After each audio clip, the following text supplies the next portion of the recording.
Hello dear students, last video में हमने जो आपका 10th क्लास का चैप्टर नंबर 6 है ट्राइंगल्स, जो बहुत बच्चों को बहुत ज़्यादा डिफ़िकल्ट भी लगता है, लेकिन ऐसी इसमें कोई भी बात नहीं है कि हमें ये डिफ़िकल्ट लगे।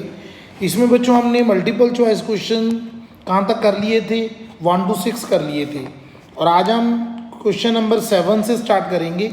और क्वेश्चन नंबर 7 आपके सामने है। I welcome all of you on my YouTube channel. तो सभी बच्चे ध्यान से समझेंगे 7th क्वेश्चन क्या है। In triangle A B C and D E F, आपके पास एक ट्राइंगल ए बी सी है और दूसरी ट्राइंगल डी ई एफ है। तो मैं ड्रॉ कर देता हूँ triangle A B C and second triangle D E F. ये ट्राइंगल आपकी डी ई एफ। तो आपको क्या क्या गिवन है वो देखते हैं। सबसे पहले आपको angle B is equal to angle E दिया हुआ है। Angle B is equal to angle E. Angle F is equal to angle C दिया हुआ है आपको। Angle F is equal to angle C. तो ये आपको इक्वल दिया, तो ऑब्वियसली जो थर्ड एंगल है वो ए एंगल डी के इक्वल हो जाएगा बाय एंगल सम प्रॉपर्टी।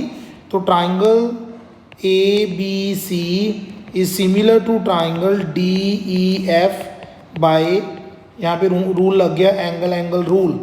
वैसे तो ट्रिपल ए होता है, लेकिन डबल ए रूल मीन्स तीसरा एंगल अपने आप इक्वल हो जाता है। और आपको ये दे रखा है उन्होंने A B is equal to 3DE। जो ए बी है वो 3DE के इक्वल है। तो आपसे पूछ रहे हैं देन टू ट्राइंगल्स आर, देखो नॉट सिमिलर जिसमें लिखा है वो तो कभी ऑप्शन हो ही नहीं सकता, ठीक है। थर्ड में भी लिखा है नॉट सिमिलर, ये भी गलत हो गया क्योंकि मैं तो कह रहा हूँ कि ये सिमिलर है। ओके, अब देखते हैं उन्होंने कहा congruent as well as similar, D option. देखो अब ये कॉन्ग्रुएंट कैसे हो सकती हैं? कॉन्ग्रुएंट की कोई कंडीशन सेटिस्फाई नहीं हो रही, ना ट्रिपल एस लग रहा है, ना SAS लग रहा है, ना AAS लग रहा है, क्योंकि साइड अगर आपको ये इक्वल दी होती फिर शायद हम कुछ देख सकते थे, लेकिन हमें AB is equal to 3DE दे रखा है। तो इसका मतलब साइड कोई भी इक्वल नहीं है। तो इसका जो ऑप्शन आएगा that is B, similar but not congruent. तो आपका जो सही आंसर है वो है B, similar but not congruent. Now we will move on question number 8। Question number 8 देखते हैं उसकी स्टेटमेंट क्या है। क्वेश्चन नंबर 8 आपके सामने है। It is given that triangle A B C is similar to triangle P Q R. तो मैं यहाँ पे एक ट्राइंगल बना रहा हूँ ए बी सी, दूसरी ट्राइंगल बना रहा हूँ पी क्यू आर। ओके, ये दोनों ट्राइंगल सिमिलर हैं और हमें B C over Q R की रेशो कितनी दी हुई है 1/3। तो मैं यहाँ पे लिख देता हूँ B C over Q R की जो रेशो है वो 1/3 है। और आपने P R Q and B C A triangles को उनके एरिया की रेशो फाइंड करनी है। देखो हमारे पास NCERT बुक में एक थ्योरम थी, आप उसको रीड भी कर सकते हो, थ्योरम 6.6। वो थ्योरम क्या थी? If two triangles are similar, कि अगर दो ट्राइंगल सिमिलर होती हैं तो उनके एरियाज़ की रेशो, जैसे उन्होंने कहा area of PRQ upon area of triangle BCA लिखा है उन्होंने। तो उन्होंने आपसे पूछा है कि अगर ये दो ट्राइंगल सिमिलर हैं तो इनके एरियाज़ की रेशो क्या होगी। तो ये थ्योरम हमें बताती है कि उनके एरियाज़ की रेशो उनकी कॉरस्पॉन्डिंग साइड्स की रेशो के स्क्वायर के इक्वल होती है। तो यहाँ पे BC ओवर QR है, तो यहाँ पे मुझे लिखना होगा QR अपॉन BC। उसका बड़ा सिंपल सा रीज़न है। क्या रीज़न है? क्योंकि ट्राइंगल PRQ ऊपर है तो QR भी ऊपर आ गया, BCA ट्राइंगल नीचे है तो BC भी नीचे आ गया। तो QR अपॉन BC, QR आपका आ गया 3, BC आपका आ गया 1, इसका होल स्क्वायर। तो आपका आंसर आ गया 9/1। तो इसका मतलब area of triangle PRQ upon area of triangle BCA, इसकी जो रेशो आ गई वो 9:1 आ गई। तो ये आपका 8th क्वेश्चन का जो आंसर आ गया वो आ गया आपका डी ऑप्शन। उसके बाद अभी हम क्वेश्चन नंबर 9 पे मूव करेंगे। क्वेश्चन नंबर 9 देखते हैं आपके सामने क्या है। क्वेश्चन नंबर 9 की स्टेटमेंट है, आपको गिवन दिया हुआ है कि triangle ABC is similar to triangle DEF। तो यहाँ पे मैं लिख रहा हूँ कि ट्राइंगल ABC, तो मैं यहाँ पे लिख देता हूँ नेम ABC, यहाँ पे लिख रहा हूँ DFE। अब आपको जो एंगल A है वो 30 दिया है, तो ऑब्वियसली एंगल D भी 30 होगा। आपको एंगल C 50 दिया है, तो अगर एंगल C 50 है तो एंगल E भी 50 होगा। क्योंकि ट्राइंगल सिमिलर हैं। अब आपको ए बी 5 दिया हुआ है, मैं यहाँ पे 5 लिख देता हूँ। और यहाँ पे ए सी आपको दिया हुआ है 8 सेंटीमीटर, डी एफ आपको दिया हुआ है 7.5। तो आपने बताना है कि डी ई कितना होगा और एफ एंगल कितना होगा। Very simple. देखो अगर मैं सबसे पहले in triangle A B C angle sum property लगा लूँ, angle B plus angle C plus angle A is equal to 180। अब आपका एंगल ए कितना है 30, एंगल बी आपने फाइंड करना है, एंगल सी आपका है 50 degree is equal to 180 degree. तो यहाँ से आप एंगल बी निकाल सकते हो। तो आपका जो एंगल बी आएगा वो 100 डिग्री आएगा। तो वेरी सिंपल, अगर आपका एंगल बी 100 है तो दिस इम्प्लाइज एंगल एफ भी आपका 100 आ गया। तो इसका मतलब जिसमें एंगल एफ 100 है वो ऑप्शन रहेगा, मीन्स सी ऑप्शन नहीं हो सकता आपका। सी ऑप्शन में आपको दे रहे हैं एंगल डी 100। एंगल डी कैसे 100 हो गया? एंगल डी तो आपका 30 है, एंगल डी 30, एंगल एफ 100 दिया हुआ है, एंगल एफ 50 दे रहे हैं ए में, तो ये भी नहीं हो सकता। ठीक है, तो एंगल एफ 100 जिसमें है वो आपका ऑप्शन सही हो गया। तो आपका बी ऑप्शन सही हो गया। अच्छा, हम बात डी ई की भी कर लेते हैं। अब देखो डी ई कैसे फाइंड करें? अब दो ट्राइंगल सिमिलर हैं तो इनके एरियाज़ की रेशो क्या होगी? सॉरी, नॉट एरिया की रेशो, हम ट्राइंगल की साइड्स की रेशो ही लिख लेते हैं। आपको पता है कि अगर दो ट्राइंगल सिमिलर हों तो उनकी कॉरस्पॉन्डिंग साइड्स की रेशो क्या होती है? इक्वल। तो ए बी कितना है 5/7.5, तो यहाँ पे होगा 8। यहाँ पे आपने लिखना है D E.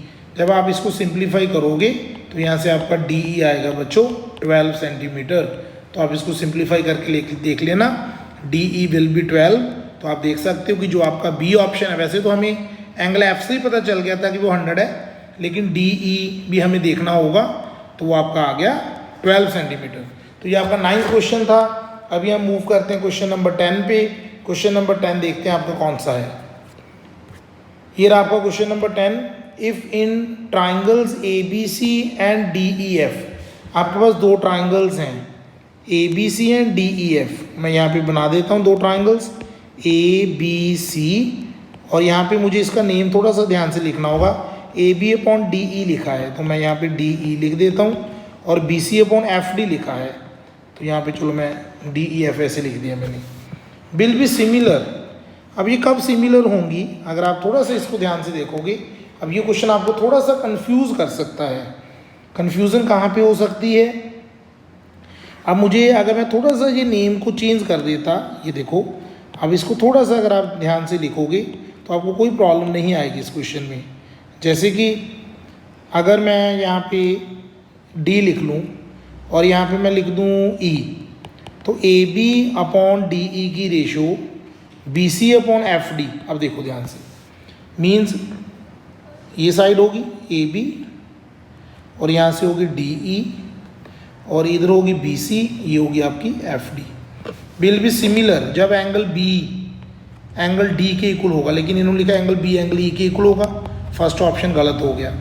Angle A angle D के इक्वल होगा, लेकिन एंगल ए तो मुझे एंगल ई के इक्वल दिख रहा है, ये भी गलत हो गया। Angle B is equal to angle D, ये सही है। Angle A is equal to angle F, ये भी आपका गलत हो गया। तो आपका सही ऑप्शन कौन सा है? C option is the right answer. तो 10th क्वेश्चन का जो आपका आंसर है बच्चों वो आ गया option C. Now we will move on question number 11। तो क्वेश्चन नंबर 11 देखते हैं। बहुत सिंपल सी क्वेश्चन है, थोड़ा सा दिमाग लगाओगे आपको आंसर मिल जाता है। और अच्छी बात है कि आप साथ में एनसीईआरटी एग्जाम्पलर भी कर रहे हो। Triangle A B C and Q R P similar हैं। देखो आपको ये दो ट्राइंगल सिमिलर दी हुई हैं, वेरी सिंपल। तो मैं ये यहाँ पे लिख लेता हूँ triangle A B C upon triangle P Q R. उनके एरिया की रेशो हमें दी हुई है 9/4, ठीक है। और यहाँ पे अगर आप ट्राइंगल बना भी लो तो फिर भी कोई प्रॉब्लम हमें नहीं है। ये ए बी सी होगी और ए बी आपको कितनी दी हुई है 18, बी सी आपको कितना दिया हुआ है 15, और यहाँ पे है पी क्यू आर, ठीक है। और यहाँ पे हमें पी आर कितना दिया हुआ है, पी आर फाइंड करना है हमने, P R is equal to, okay. अब देखो जो नाम लिखे हैं इन्होंने ट्राइंगल के, अगर हम उसको ध्यान से देखेंगे तो इन्होंने आपसे जो ट्राइंगल लिखी है, triangle A B C is similar to triangle Q R P. फिर यहाँ पे मुझे अभी थोड़ी सी करेक्शन की ज़रूरत पड़ेगी ताकि आपको कोई प्रॉब्लम ना आए। ये देखो कैसे करेक्शन करें, ये देखो,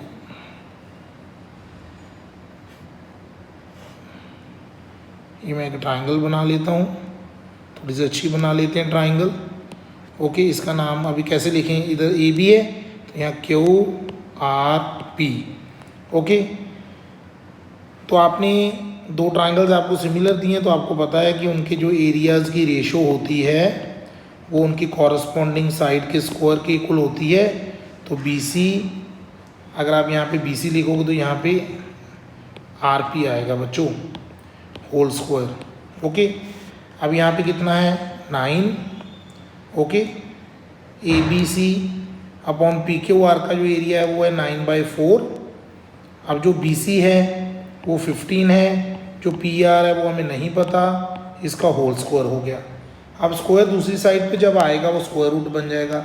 यहीं पे सॉल्व कर देता हूँ, 9/4 का स्क्वायर रूट 3/2, 15 बाई कितना हो गया पी आर, क्रॉस मल्टीप्लाई करके देखो, यहाँ से पी आर आपका आ गया 10 सेंटीमीटर। तो पी आर आपका आ गया 10 सेंटीमीटर। तो ऑप्शन ए जो आपको दिख रहा है सही आंसर है, A option is the right answer. So we will move on question number 12। Question number 12 देख लेते हैं, लास्ट क्वेश्चन इस चैप्टर का, बहुत अच्छा क्वेश्चन है। ऐसी is the point on the side P Q.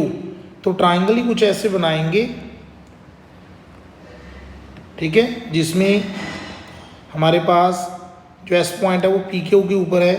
तो यहाँ पे एस बेस मान लेते हैं, ये आर हो गया। और यहाँ से उन्होंने कहा कि जो पी एस है, पी एस की लेंथ, क्यू एस की लेंथ, आर एस की लेंथ, ये तीनों इक्वल हैं। तो आपने क्या फाइंड करना है, P R into Q R देखना है आपने कौन सा ऑप्शन सही है। सबसे पहले तो देखो, in triangle P S R, P S is equal to R S, यहाँ पे लिखो angle 1 is equal to angle 2, ठीक है।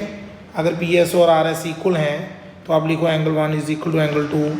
तो यहाँ पे रीज़न क्या आएगा, angles opposite to equal sides are equal, angles opposite equal sides are equal, कि जो एंगल इक्वल साइड्स के ऑपोजिट होते हैं वो इक्वल होते हैं, तो एंगल 1 एंगल 2 के इक्वल आ गया।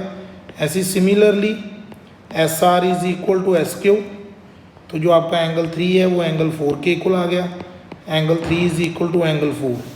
अगर आप एंगल सम प्रॉपर्टी लगाते हो in triangle P Q R, angle P plus angle Q plus angle R is equal to 180 by angle sum property, 1 + 3 + 2 + 4 is equal to 180 degree. 1 को 2 लिख दो और 3 को 4 लिख दो, 2 + 4, क्योंकि ये इक्वल हैं।